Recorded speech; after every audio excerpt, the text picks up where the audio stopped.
1997 Kuwait की एक famous female singer जिसको एक वेडिंग का इनविटेशन मिलता है। उस वेडिंग में जाकर उसने अपनी सिंगिंग की परफॉर्मेंस देनी थी और इस परफॉर्मेंस के लिए उसे 10 गुना ज्यादा अमाउंट मिल रही थी। जैसे ही वो वेडिंग में एंटर करती है तो वहाँ पर सभी जो लोग खड़े हुए थे उन सभी लोगों के फेस पर कोई भी एक्सप्रेशन नहीं था। ऐसा लग रहा था कि उनमें से कोई भी इंसान जिंदा ही नहीं है। वो फीमेल सिंगर अपना गाना शुरू करती है। अब उसे गाना गाते हुए तकरीबन 1 घंटा हो चुका था और जैसे ही वो गाना शुरू करती है तो सामने खड़े लोग एकदम से झूमना शुरू कर देते हैं। परफॉर्मेंस चलते दौरान जब वो सिंगर ने तो नाचते हुए लोगों के पैरों में देखा तो वो शॉक्ड हो जाती है, क्योंकि उन सभी लोगों के पैर बकरे के पैर थे, जिसे देखने के बाद उस बैंड ग्रुप के सभी लोगों की हालत खराब हो जाती है। और जिस तरह से वो लोग वहां से भागते हैं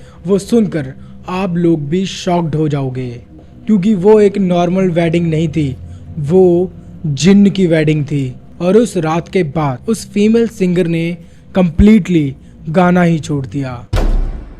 हाय, मेरा नाम है रशपाल सिंह और मैं इस चैनल पर हॉरर स्टोरी सुनाने का काम करता हूँ।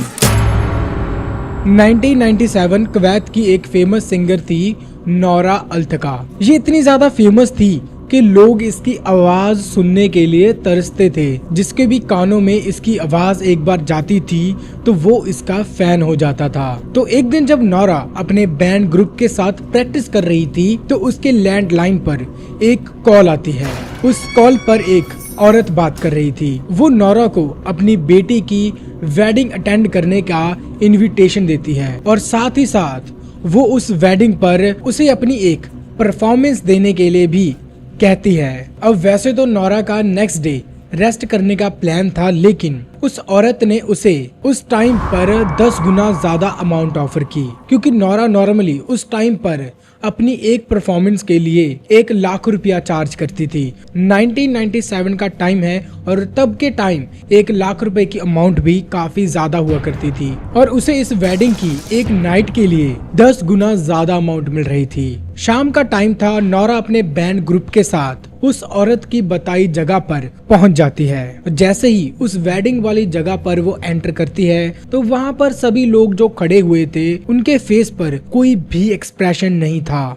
इसके बाद नौरा का बैंड ग्रुप वहाँ पे अपना सारा सेटअप वगैरह करता है और कुछ टाइम वहाँ पे नौरा परफॉर्म करती है। अब स्टेज लग चुका था। नौरा भी अपना गाना शुरू करती है और जैसे ही नौरा अपना गाना शुरू करती है तो सामने खड़े जो लोग थे उनमें अचानक से एक एनर्जी आ जाती है, जिसके बाद वो सारे लोग झूमना शुरू कर देते हैं और वो लोग काफी अजीब तरीके से नाच रहे थे। तो उसकी नजर उन सभी लोगों के पैरों पर जाती है तो उन सभी लोगों के पैर सच में भाई बकरी के पैर थे, जिसके बाद पूरा का पूरा बैंड ग्रुप एकदम से सुन्न पड़ जाता है, जैसे मानो उन्हें सांप सूंघ गया हो। इसके बाद जिस औरत ने वहाँ पर ये सब कुछ ऑर्गेनाइज करवाया था वो नौरा के पास आती है और उसे 2nd फ्लोर पर रेस्ट करने के लिए बोलती है। नौरा और उसका बैंड ग्रुप जब उस 2nd फ्लोर पर पहुंचता है तो वो रूम देखकर एकदम शॉक्ड हो जाते हैं, क्योंकि वो रूम हजारों साल पुराना लग रहा था। इसके बाद वो वहाँ पे फ्रेश वगैरह होते हैं और वो देखते हैं कि वहाँ पर एक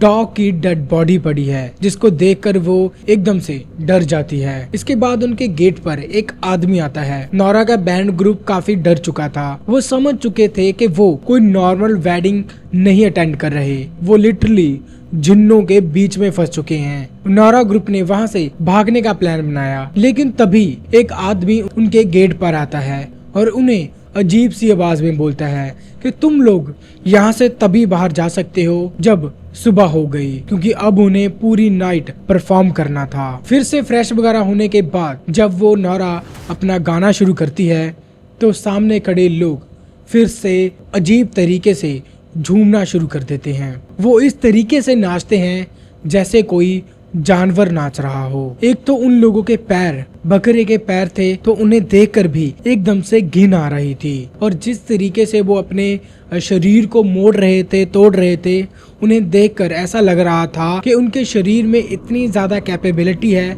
कि वो अपने शरीर को किसी भी दिशा में मोड़ सकते हैं। अब परफॉर्मेंस करते करते तकरीबन 3 बज चुके थे और उनका एक एक पल मुश्किल से बीत रहा था और सुबह होने में अभी भी 2 घंटे बाकी थे। जब नोरा गाना गा रही थी तो सामने ब्लैक ड्रेस में खड़ी औरतें एकदम से अपने बाल नोचना शुरू कर देते हैं और उनमें से एक औरत तो दूसरी औरत का ब्लड पीना शुरू कर देती है। तुम इमेजिन करो कि तुम अकेले एक रूम में बंद हो और आपके सामने खड़े सारे लोग जिन हैं, तो तुम्हारी हालत क्या होगी। और सामने जो औरतें नाच रही थी उनमें से एक औरत बाहर आती है जो उन्हें सब कुछ इंस्ट्रक्शंस दे रही थी। धीरे धीरे वो औरत अपना फेस बदलना शुरू कर देती है। उसके फेस की चमड़ी धीरे धीरे हटना शुरू होती है और अंदर से एक काफी ज्यादा भयानक चेहरा बाहर आता है और धीरे धीरे उस औरत के फेस में से आंखें और नाक गायब हो जाती है और उसके फेस का वही हिस्सा बचता है जिससे वो बोल सकती थी। और वो नाचते नाचते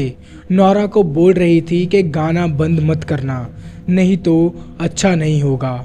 तो नोरा भी काफ़ी ज़्यादा डर जाती है और वो गाना बंद नहीं करती और सामने खड़े सभी लोग तो पागलों की तरह नाच ही रहे थे। और इतने में उस घर के बाहर से परिंदों की आवाज आना शुरू होती है जिससे ये मालूम पड़ रहा था कि सुबह होने में अभी कुछ ही टाइम बाकी है। अब वो सभी लोग वहाँ पर पागलों की तरह नाच रहे थे, वहीं नोरा और उसका ग्रुप वेट कर रहा था कि कब सुबह हो।